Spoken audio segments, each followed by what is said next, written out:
네, 오늘도 평안한 하루가 되시기 바라겠습니다. 오늘 말씀은 마가복음 4장 33절에서 34절 말씀입니다.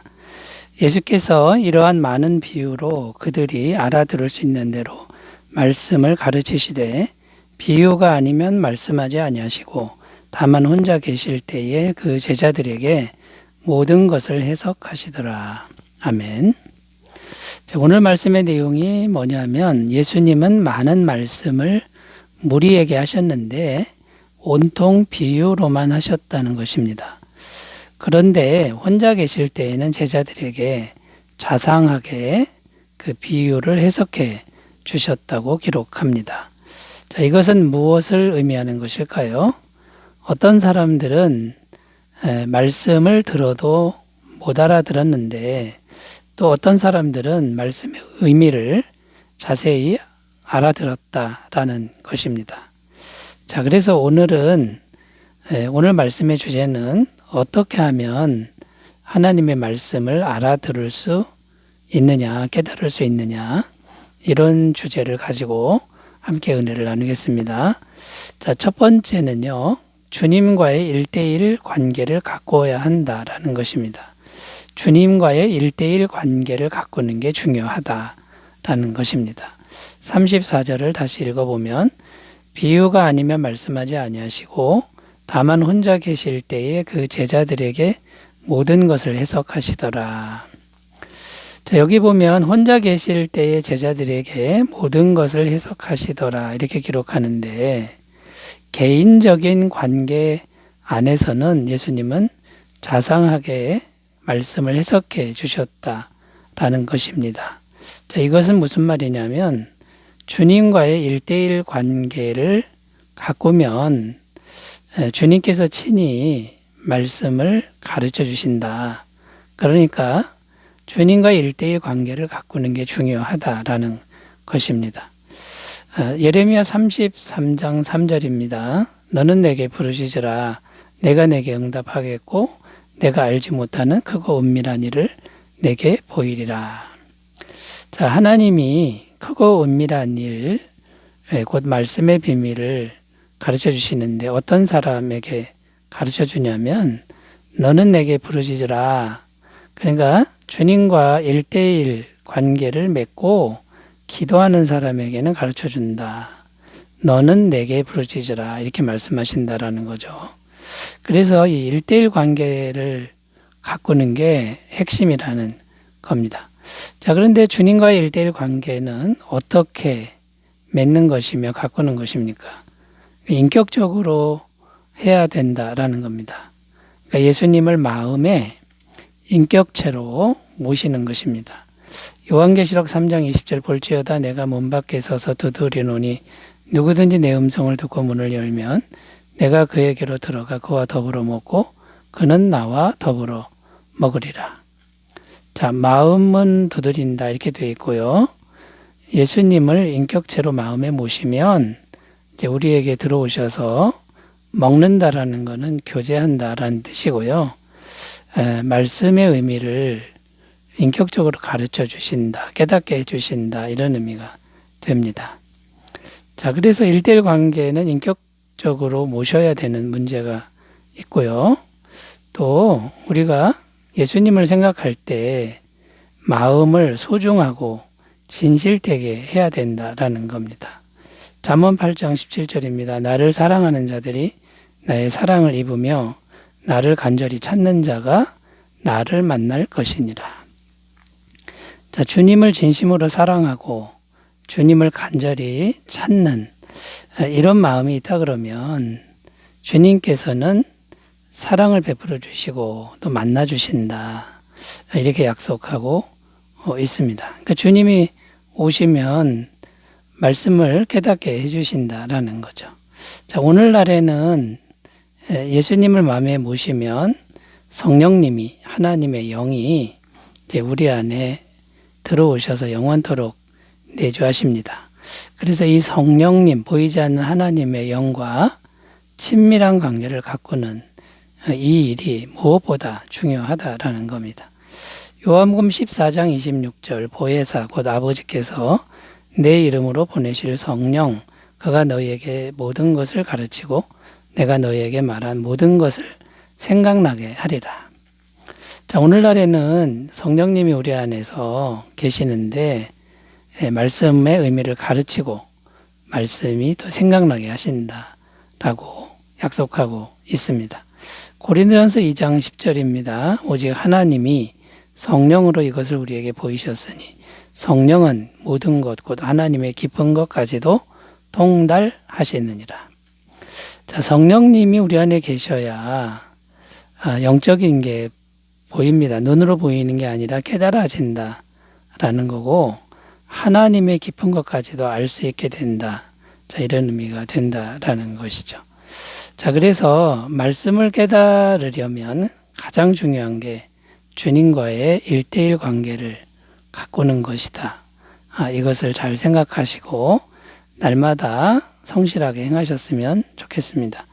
자, 두 번째로 가보겠습니다. 어떻게 말씀을 깨달을 수 있을까요? 두 번째는 잘 몰라도 말씀의 의미를 잘 몰라도 말씀을 일단 들어놓아야 한다라는 겁니다. 그러니까 말씀을 들어놓는 게 중요하다라는 거죠. 33절 읽으면요. 예수께서 이러한 많은 비유로 그들이 알아들을 수 있는 대로 말씀을 가르치시되. 자, 여기 보면 비유의 말씀을 들려주시는데 무리들에게 계속 말씀을 들려주셨습니다. 그런데 이 비유의 말씀이 어려워서 이게 무슨 뜻인지 잘 못 알아듣는다라는 겁니다. 그런데 잘 깨닫지 못하는 말씀을 예수님은 계속 들리게 했다, 듣게 했다라는 것이 이제 중요한 거죠. 일단 말씀을 전해 놓으면 당장은 모를 수 있습니다. 그러나 시간이 지나면 알게 되는 경우가 많다라는 거죠. 자, 예수님의 제자들도 예수님이 자상하게 말씀을 풀어주셨지만 이 천국의 비밀을 이때까지만 해도 제대로 몰랐다라는 겁니다. 항상 예수님이 이 나라의 왕이 되면 서로 높은 자리에 앉으려고 경쟁하고 싸웠던 인물들이 제자들인데 나중에 성령 받고 나서 이 복음의 비밀을 깨닫게 됩니다. 자, 이 복음의 비밀을 깨닫게 된 것은 말씀을 일단 들어놓았기 때문에 성령께서 그 말씀을 사용해서 깨달음을 주셨다라는 겁니다. 저 같은 경우도 저의 개인적인 경우도 고등학교 2학년 때 세례를 받습니다. 시험을 봤는데 만점을 받았죠. 이론상으로는 지식상으로는 알고 있었고 성경 구절도 외우고 있었습니다만 말씀을 깨달지 못했다라는 겁니다. 그러다가 24살 되던 해에 성령을 받고 나서 이 복음의 비밀을 확실히 알게 되었다라는 겁니다. 자, 그러면 무려 6년 후에 이 말씀의 비밀을 알게 되었는데 어떻게 그렇게 된 겁니까? 어릴 때에 들어놓았던 저장했던 말씀이 재료가 돼서 성령님이 깨우쳐 주신 것이다라는 겁니다. 자, 그러니까 일단 말씀을 들어놓아야 성령님이 때가 되어서 그 사람에게 말씀을 깨달을 수 있는 은혜를 준다라는 것입니다. 여기서 이제 우리가 정말 명심해야 될 게 뭐냐면 어떻게든 말씀이 들리게 해야 된다라는 겁니다. 디모데후서 4장 2절 너는 말씀을 전파하라. 때를 얻든지 못 얻든지 항상 힘쓰라.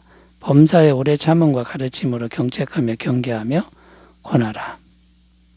자, 이렇게 계속 말씀을 들리게 하는 게 이게 굉장히 중요하다라는 겁니다. 제가 아는 어떤 목사님은 아버지가 목사님인데 어릴 때부터 예배와 성경 공부를 너무 많이 하다 보니까 지겨워서 교회를 이제 떠납니다. 세상 길을 가다가 사업도 성공하고 했는데 갑자기 부도가 나고 건강도 이렇게 됩니다. 자, 이렇게 이제 몸에 병까지 왔을 때 그때 다시 기도하다가 이제 말씀을 깨닫게 된 것이죠. 그때 깨달은 말씀이 요한복음 3장 16절이라는 겁니다. 어릴 때 지겹도록 들었던 말씀이죠. 근데 그 말씀이 재료가 돼서 성령님께서 깨닫게 해주셨다라는 겁니다. 자, 여러분, 잘 몰라도 말씀을 들어놓는 것, 이것이 말씀을 깨달을 수 있는 근거가 된다라는 것을 꼭 기억하셨으면 좋겠습니다. 자, 세 번째로 가보겠습니다. 세 번째는 말씀을 깨달으려면 죄사함의 복음을 믿어야 한다라는 겁니다. 이 죄사함의 복음을 받아들여야 말씀을 깨달을 수 있다라는 겁니다. 자, 예수님이 비유로 말씀하시는데 이제 무엇에 관한 것이냐면 천국에 관한 말씀입니다. 자, 그런데 천국은 어떤 곳이냐면 죄가 없는 곳이다. 죄가 하나도 없는 곳이다 라는 것이죠. 자, 그래서 이 천국의 비밀을 깨달으려면 죄가 있는 상태로는 천국의 비밀을 알 수 없다라는 것이죠. 그래서 천국 말씀을 이제 제대로 깨달으려면 먼저 해야 될 일이 이 죄사함의 복음을 받아들여야 한다라는 겁니다. 그래서 죄가 먼저 해결된 후에 이제 성령이 임하시면 천국의 말씀을 깨달을 수 있다라는 것이죠. 자, 그러면 죄사함의 복음의 내용은 이제 무엇입니까? 예수님이 십자가에서 모든 죄를 영원히 해결하셨다라는 것이죠. 그 죄사함을 주시는 예수님을 마음에 영접하면 죄사함을 받고 성령을 선물로 받는다라는 겁니다. 사도행전 2장 38절 베드로가 이르되 너희가 회개하여 각각 예수 그리스도의 이름으로 세례를 받고 죄사함을 받으라 그리하면 성령의 선물을 받으리니. 자, 이게 성령을 받아야 말씀을 깨닫는데 죄사함의 복음을 믿지 않으면 성령도 없고 깨달음도 없게 된다. 이제 이런 내용이 되는 겁니다. 고린도전서 2장 11절 사람의 일을 사람의 속에 있는 영 외에 누가 알리요? 이와 같이 하나님의 일도 하나님의 영 외에는 아무도 알지 못하느니라. 그러니까 성령님을 받지 못하면 하나님의 말씀의 비밀은 깨달을 수 없다라는 것이고요. 구원받은 성도일지라도 날마다 예수님의 죄사함을 믿어야 한다라는 겁니다. 왜냐하면 예수님의 죄사함의 은혜를 계속 믿어야 성령님이 지속적으로 역사하실 수 있기 때문이라는 것이죠. 구원받은 성도일지라도 이 죄사함의 은총을 믿지 않으면 어떤 일이 발생하냐면 이 육적인 마음이 점점 강해져서 성령님을 약화시킨다라는 거죠. 그러다 보면 말씀을 깨달을 수도 없고 말씀을 잘못 깨닫게 된다라는 겁니다. 갈라디아서 5장 17절 육체의 소욕은 성령을 거스르고 성령은 육체를 거스르나니 이 둘이 서로 대적함으로 너희가 원하는 것을 하지 못하게 하려 함이라. 자, 그러니까 우리 안에 두 세력이 있는데 육체의 소욕이 커지면 성령을 거스른다 이렇게 되어 있습니다. 그러니까 구원받은 우리가 날마다 죄사함의 복음을 믿고 성령 충만한 상태로 나아가는 이것이 중요하다라는 거죠. 날마다 성실하게 행하시기를 바라겠습니다. 기도합니다. 하나님 아버지, 우리가 하나님의 천국 복음의 말씀을 잘 깨닫도록 도와주시옵소서. 예수님의 이름으로 기도드립니다. 아멘. 좋은 하루 되시기 바라겠습니다. 감사합니다.